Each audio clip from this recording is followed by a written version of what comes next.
কাতলা মাছের অনেক রকম পদই তো খেয়েছেন, এটা একবার বানিয়ে দেখুন। গরম ভাতের সাথে কাতলা মাছের এরকম একটা প্রিপারেশন থাকলে খেতে কিন্তু দুর্দান্ত লাগে। সবার প্রথমে আমি কাতলা মাছের মধ্যে নুন হলুদ মাখিয়ে নেব। কড়াইয়ে সর্ষের তেল গরম করে একে একে মাছগুলো দিয়ে উল্টে পাল্টে বেশ লালচে করে ভেজে তুলে নেব। মাছ ভাজা হয়ে গেলে ওই তেলেই দিয়ে দেব 4টে ফাটানো এলাচ, 2টো দারচিনি আর 5-6টা লবঙ্গ। এবার দেব একটা মাঝারি সাইজের পেঁয়াজ কুচি, সামান্য চিনি দেব। এতে কালার এবং স্বাদের ব্যালেন্স দুটোই হবে। পেঁয়াজ বাদামি রং হওয়া পর্যন্ত ভাজবো। দিয়ে দেব ওই একই মাঝারি সাইজের পেঁয়াজের পেস্ট আর দেব 2 চামচ আদা রসুনের পেস্ট।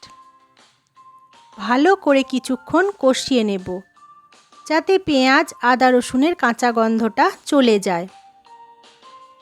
দিয়ে দেব একটা মাঝারি সাইজের টমেটো কুচি, দেব 1 চামচ হলুদ গুঁড়ো, 1 চামচ কাশ্মীরি লঙ্কার গুঁড়ো আর 1.5 চামচ ধনে জিরের গুঁড়ো। একটু সময় নিয়ে সব কিছু বেশ ভালো করে কষিয়ে নেব। স্বাদ মতো নুন যোগ করব। কষতে কষতে মশলা থেকে তেল ছাড়লে পরিমাণ মতো জল যোগ করব আর কয়েকটা চেরা কাঁচা লঙ্কা আর মাছগুলো।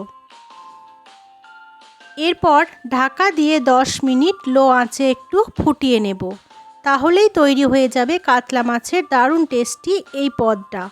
গরম ভাতের সাথে খাবেন, দারুণ লাগবে।